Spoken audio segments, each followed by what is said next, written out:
अस्सलाम वालेकुम दोस्तों, आई होप आप सब खैरियत से होंगे और आपके रोज़े अच्छे जा रहे होंगे। आज 13 रमज़ान है इस रियाद में, सऊदी अरब में। तो दोस्तों आज मैं दोबारा आपसे कनेक्ट हो रहा हूँ और आपसे अपनी ज़िंदगी की एक ऐसी स्टोरी, एक ऐसी कहानी शेयर कर रहा हूँ जो बहुत सालों पहले मेरे साथ, जब मैं बहुत छोटा हुआ करता था, तब मेरे साथ ये वाक़या पेश आया। और ये इतनी इंटरेस्टिंग कहानी है, इसको आखिर तक देखिएगा। इसके अंदर एक बड़ा सस्पेंस है जो मैं बिल्कुल आखिर में रिवील करूँगा।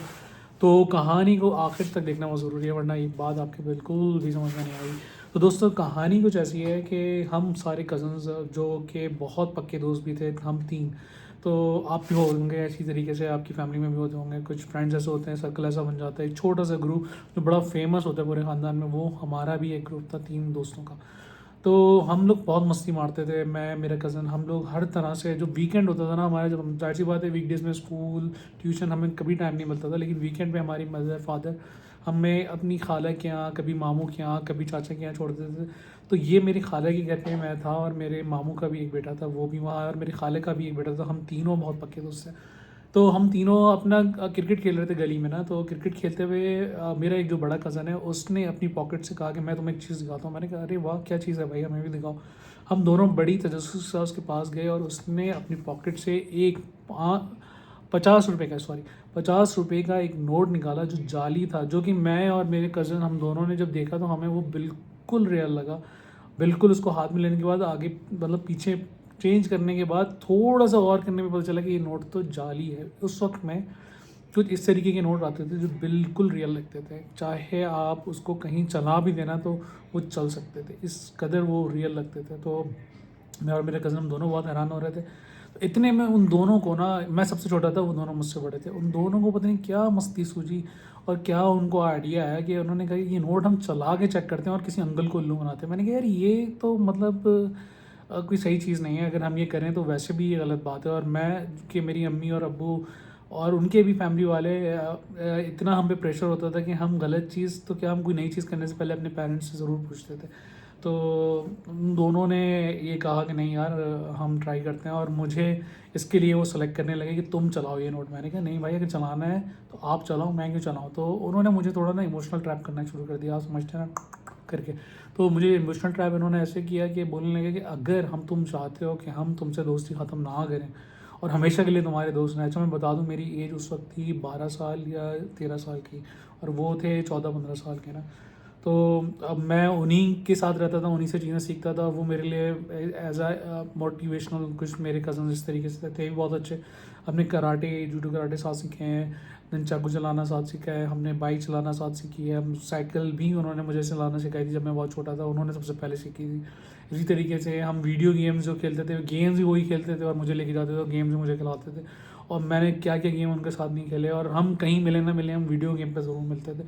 लेकिन यहाँ मैं बता दूँ, हम ये सब सारी चीज़ें करने के साथ हम बहुत पढ़ते भी थे, और ट्यूशन वगैरह हर चीज़ हमारी होती थी। इतना आसान नहीं होता था हमारे लिए, लेकिन हम सब चीज़ें करते थे, लेकिन जम के करते थे।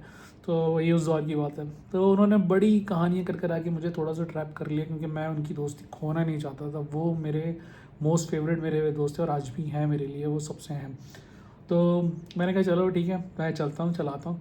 तो नोट मैंने उनसे ले लिया 50 का, और मैं बहादुरों की तरह निकल पड़ा कि भाई मैं तो अभी चला के दिखाता ही हूँ। मैंने तो ये मान ली कि मैं चलाऊँगा भी है, सिर्फ देना ही नहीं, चलाना भी है। मैं लेकर गया, मैंने देखा कि अंकल बहुत रश में थे, घिरे हुए। तो मैं उनके पास गया, मैंने कहा अंकल ये आप नोट लें, और उनको दे दी। मैंने कहा मुझे ये बिस्किट देते हैं। बिस्किट मेरे ख्याल में और 9-10 रियाल की वो बिस्किट का पैकेट होता था, वो हम सबको बड़ा पसंद होता था। मिक्स बिस्किट का एक पैकेट बना हुआ होता था। तो वो पैकेट उन्होंने मुझे दिया और मुझे 40 रुपये उन्होंने रिटर्न में, मतलब उसके बचे हुए पैसे वापस भी दे दिए। और वो पैसे लेके मैं बड़ा ही कुछ, मैंने क्या अचीव कर लिया, हालांकि कितनी गलत बात है। तो वो लेकर मैं अपने उन कज़न्स के पास, जो टपोरी है नहीं, टपोरी अभी उनको कह रहा हूँ, जिन्होंने मुझे फंसाया, तो मैं उनके पास लेकर गया और मैंने उनको वो सारी चीज़ें दी। मैंने कहा दोस्तों ये मैंने चला दी, अब तुम मेरे हमेशा के लिए पक्के दोस्तों, अब मेरे साथ ये कहानी मत करना।